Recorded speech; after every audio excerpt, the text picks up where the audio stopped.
This is Harry Judd for Boxing Social in association with Betfred. I'm here in Moston at Pat Barrett's gym and I'm joined by the legend boxer and trainer, Mr. Pat Barrett. First of all, how are we? I'm good, thank you. Very good. Packed out gym today. Zelfa, Lyndon, Akbar in there. It's a packed out full gym. I know, but funny enough, it's always like that, you know. I mean, I've always got like about 8, 9 pros that I train myself. So, you know, we've always got a busy gym. Always trying to think of something different, what I can do with them, what we need to work on. You've got a show out in October at the AJ Bell in Manchester. Just tell me a little bit about that one. Yeah, we're back out after Cardiff. We've got everybody out there. We've got Niall Brown fighting, Conor Ward, Adam Rasul, Lewis Woods. I've just got the whole team out. Then we've got Amar out in September, we've got Lyndon out in September. So it's kind of like a busy couple of months. We have to mention the man out there. I think he's just left the gym now, but Zelfa Barrett, the European champion. First of all, a lot of emotions in that fight. Well, I think there was when he won the fight. I mean, he's also now current European champion, just like I was myself. So it's kind of like roll back the times, and I'm so glad I was able to be part of that and to get him through that, and with everything going on with his mum, and you know, for someone to be able to do that and to be strong, you know, I take my hat off to him. How proud were you? Sum it up for me. I'm always very proud of it. I've been very proud of Zelfa for his achievements, his accomplishment, the way he believes, the way he trains. You know, everything about him makes me proud of him. You know, to say he's my nephew, to have him as my fighter. So yeah, 100%. He's in the gym now. I think one of your sort of mottos, or one of your things at this gym is to be ready in an instant. All the time. I mean, these times that I wouldn't put him, you know, I wouldn't put my foot down fully on the gas with Zelfa, but we ticks over, and you know, sometimes they want to do a lot more than they need to do, but it ticks over and he ticks over well. He's in good shape, you know. He does the sprints, you know, twice a week instead of 3 times a week. I'd rather him do it once a week. He does the circuits twice a week instead of 3 times a week. I'd rather him do it once a week. So, you know, he likes to be one of these lads that pushes the other lads through when they're getting ready for the fight, so yeah. The fight that I've read the scorecards actually quickly, it was a landslide, 120-108, 119-109 and 118-110. It was just a perfect performance. Well, he did everything right. I mean, he worked on it. We had a good sparring with that kid from Anthony Farnell's gym, like Muhammad Ali. I mean, he was really good sparring. He was well needed, and we prepared well for it, for such a enjoyable fight that was fighting. We never written him off, and we never underestimated him. To be European champion is astounding. Not every boxer gets to those heights. Do you think he's got the recognition for that fight? I think with Zelfa, I think in the European title, it's changed immensely from when I fought for the European title to become a European champion. When I was fighting for it, and it was like you'd won a world title. You know, it was the next thing from a world title. It was massive. It was big. The way we feel like we won the European, I just don't think there's been enough on it for him. As a fighter, I just don't think it's blown up. It's just that, hey, he's European champion, and that's it, really. So I think he could be given a lot more. Been giving a lot more. Has there been any discussions with his promotional team in terms of getting him back out there? Have they been forthcoming with him? Well, there has been talk of him fighting soon, going down a different route as well. You know, getting him ranked in the WBA. So, you know, we're just gonna wait and see what comes up there soon, I suppose. Where do you want to see him next? I mean, ideally, I mean, the end goal, I guess, is to do probably one better than yourself and to get the world title. But in terms of his career now and certainly in the coming months, where do you want to see him? I don't know, I think time is of essence, really. It's not a question about where I want to see him, it's about what they're going to put in front of us. next for Zelfa to go for. So, I mean, whatever they're going to put in front of us, we're just going to take it and be ready. As long as it's something good and it's not a backward step, then we're going to take it and be ready. And I can't really see him giving us a backward step. I just think Eddie really needs to look at what he's got in Zelfa and realise that he's got something special within Zelfa, that, you know, he's not an Olympian, he's not no bronze medalist, he's not no, didn't box in England, you know, you got to look at it, just come from that state over there. And for his accomplishments and his achievements, what he's got without practically nothing. I mean, he had an handful of amateur fights, there's 26 amateur fights, and, you know, you got to give this kid a lot of credit. He's very humble, but for me, as his trainer, I want to be able to stand on top of a roof and say, look, recognise this kid is something special. You know what I mean? He's talented, he's handsome, he's good looking, he can fight, he can knock you out. You know what I mean? He's everything that any really good promoter would want. Do you know what I mean? You know, I'd build this kid up to be, but sometimes I find people waste time on doing things and other things, and I don't know.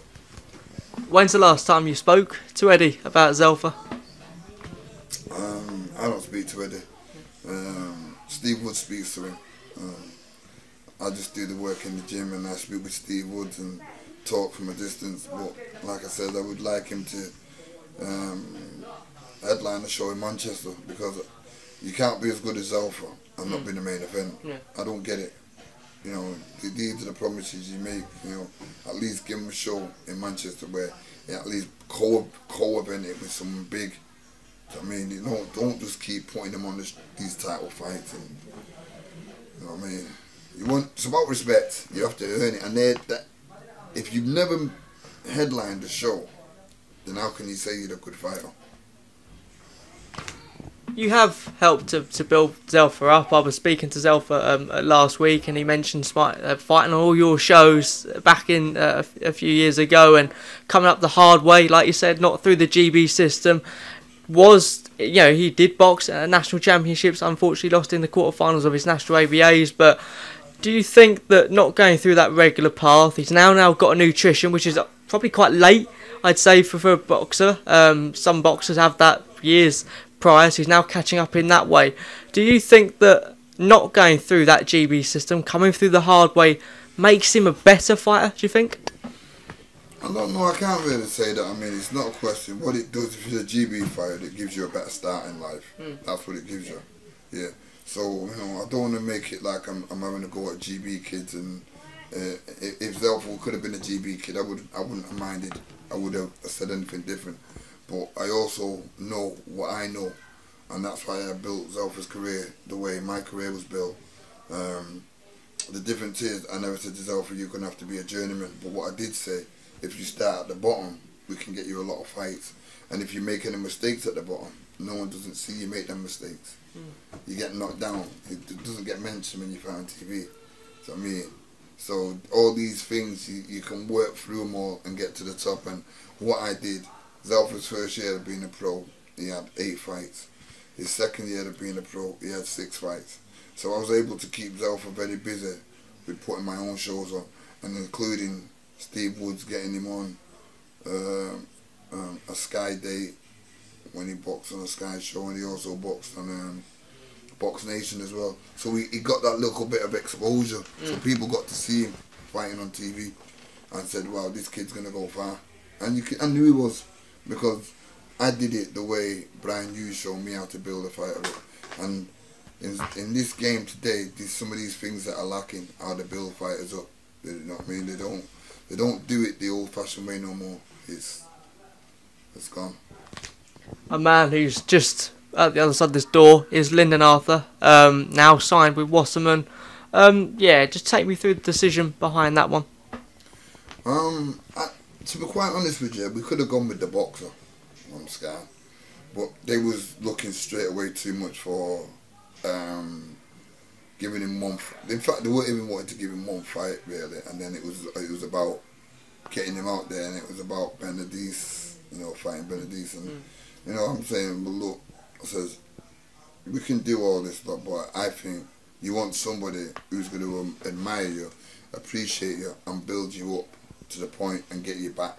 into championship, not rush you back into championship boxing. And the aim of the game was, yeah, get you back out there, you know, dust the cobwebs off, 1-2 fights, and then let's get a title fight going. At least you've had 2 fights. You don't need more than 2 fights in to get back to be the level where he's just come back from. So, I mean, he's only lost 1 fight out of what, 20 fights or something. So, you know, he's still a marketable, credible, good fighter. You know what I mean? You name one good fighter up there that hasn't lost a fight: Muhammad Ali, Sugar Ray Robinson, Sugar Ray Leonard. You know, you've got your pound for pound best up there that have lost a fight. It doesn't mean it's the end of the career. He's been sparring today, but he's also been sparring better Biev. Just talk about what happened there.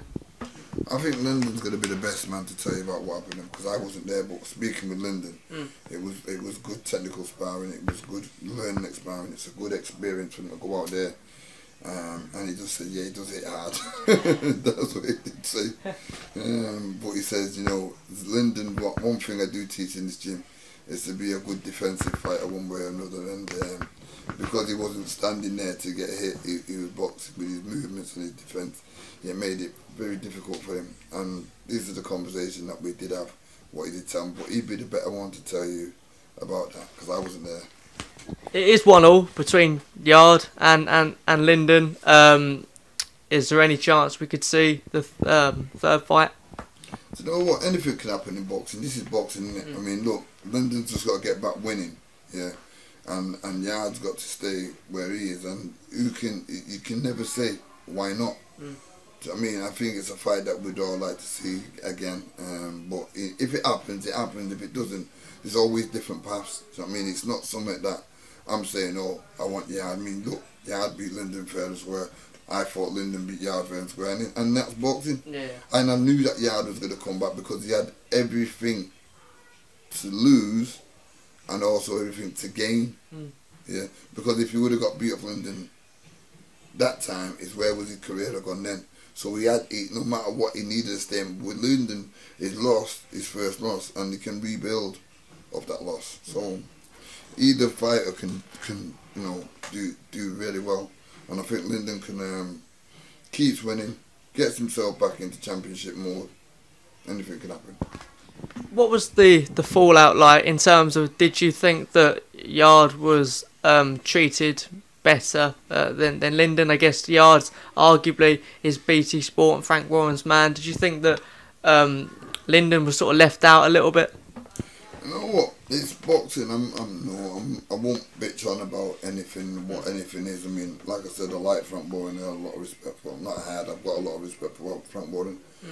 You got to look at what he's done in boxing. He's been going a long time. He's done a lot of great things, and unfortunately, Lyndon's just like with my family in it. So I put family before business. You know what I mean? And you know, it's like I just said. There's no point in me saying what it is and what it's not, because we've gone our way and they're there. So I mean, and it doesn't change anything between us. It's still a marketable fight that he's got a promotional team that will work with him, and he's still on TV, so he'll still get the exposure that he needs. While you're here, we have to talk about the weekend's action, the AJ-Usyk. Pick this back up. Yeah, AJ-Usyk. Not the result, I guess, that, well, I'd have said that British fight fans wanted, but again, just to get your initial reaction in that fight. Do you know what? I think there were certain changes that Joshua did that looked good for the first few rounds, and again, Usyk is one of them kind of fighters where he knows how to change things up. You do something different, I can do something different, and he's got gears. And unfortunately, Joshua only had one gear, and when that gear wasn't working, sorry, 2 gears, and when he did go into the first gear, he had to roll back down to the gear where he had it before, and that was back. You know what I mean? He couldn't go forward, so he couldn't adjust any more than what he tried. Where Usyk adjusted and changed, and he was catching him with the same punches that he was catching him in the first fight, and he also treated him and made him go back into the way he boxed him. AJ went back. Yeah, and Usyk went forward as he does. what did you make of? I think it was after. Was it after 4 or 3 rounds where AJ's corner said you're 3 rounds up, and I think many of the public went, that's completely the opposite. What did you make of that? You know what? This boxing game is kind of. I don't even watch what the thing is. I thought he started to let the fight slide. I mean, and it was quite clear. You know, everyone could see that. So I wouldn't be being judgmental, not at all, not in any way. Like I said, you know, it's very hard to go to a new trainer and ask him to change you around for such a big fight with limited time. It's all about the mindset. Boxing is a mind sport, and if you don't have time to work on that, where a lot of these trainers today look at AJ as more as what we call as a money thing, is they're doing the job to get paid. They're not doing. Take him into the forest, have a little cabin there with no social media, strip him down and say, this is your life from now on. And then let's just see how you can prevail then. So I mean, don't forget all these fancy gyms and all this stuff, you know, let's do it the hard way. And I think that might have worked better, because then it's just him and the trainer. You need one of them old time trainers that don't give a fuck about designer clothing and how they look. You know what I mean? They've just got this scruffy tracksuit on with fucking holes in it, and hey son, come on now, this is what we're gonna do. You know, like the old fucking Rocky. And it's that kind of attitude where it's not the Rocky training, but the mentality, like you cuss them out, you know what I mean? Yeah.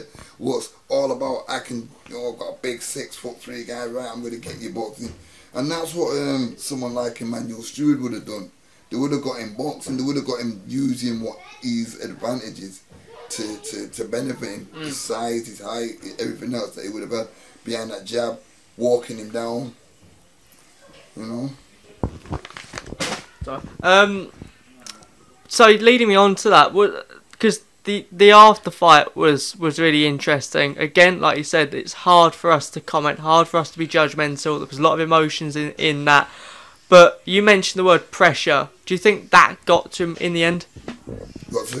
Got to Joshua, because the after cry or the outburst afterwards was just a load of emotions for him. Was it the pressure that he's been on for so long that just came out? I mean, for such a fight like that, he was always going to be under that kind of pressure, because people were asking questions: is he going to win it? Can he win it? Is he going to do this? What's this? You know what I mean? And, you know, he's trying to play cool, but you know, he's like a pressure cooker. You know, you need to release the steam slowly from his mind for him to beat the fight, and that, you know, this is what I'm trying to say. Any trainer would have just sat him down and just got into his head, asked him how he is, and understood him. It was like doing an autopsy on his brain, you know, just opened it up and see right inside it. Let's get rid of all that shit what's going on inside the head. So I mean, in order to make it work. And if that means we've got to make an excuse to put this fight back, then so be it. Let's give ourselves the rightful time. You know, and that's where, like you said, you've seen it all after that. So. Now the fight, I guess we all want, is the Usyk Fury one. Was it Usyk's best performance? And do you think that Tyson was possibly looking at that and going, I'll tell you what, I fancy myself against Usyk? Tyson's always fancied himself against anybody. Usyk beat Joshua, beat Wilder, you know, there isn't a question about it. What Tyson fancies. And as far as retiring, I just don't think Tyson's ever retired, because Tyson's in the gym. I've seen clips of Tyson training, so, you know, I think it's just a little break, and I think it's just a little mental break, so he's got no pressures on his head, that it's just relieved it off, and he's not going to be like how Joshua was. So nobody can't pressure Tyson's head.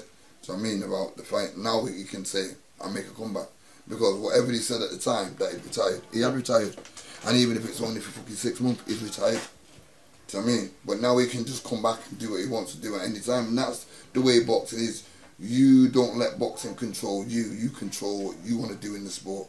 And that's what a lot of people don't see within Tyson. Tyson's controlling the sport rather than the sport controlling him. Where with Joshua, I think the sport was controlling him more than he was controlling the sport. And there's a big, massive difference. Because when you do what Tyson's done, you can afford to be and act and say the way you want. And even though Eddie Hearns says, oh, well, how can a man manage it? He can. and he has done. There's no point in asking it. He's done it. You can't turn whatever it is because yeah, he's beat a lot. I remember seeing him when he was about fucking 23 stone at 100 Years of College to Moston, the book signing thing that we had. Yeah. Yeah, and I remember seeing him then, and that day, you know, he gave a speech and said he was making a comeback and he's going to beat the underworld. Everyone's looking at him like, how the fuck are you going to beat him? But I knew whatever this man says he's going to do. Did you think he was going to come back? 100%. Seeing him? 100%. Because he was in, yeah, obviously it's highly reported how big he was and how much stress and... 100%, 100%. But, see, from the little bit of time I've had Tyson when he was a kid here, yeah, and he was about 18, and just by understanding in his mindset, this is what I'm trying to say, it's very important, is you could see that whatever this guy said he was going to do, he can deliver. I took him over sparring in Germany as well, and up to what he said then he was going to do, he did it in front of me and Brian Hughes, absolutely delivered. And finally then, how do you think that one will go between them? Well, again, you know, you've got to, it's kind of going to be like, I mean, this fight here was Lopez and Lomachenko. Go on. Yeah, where it was just a massive chess game to realise who's going to break and who's going to give first. Yeah, and that's what I think with Tyson and Usyk, that's a masterful class, because look at the similarities, the dancing, the clowns, how they are, how they be. So, I mean, you can't read it. You cannot read and understand what's going through these guys' heads.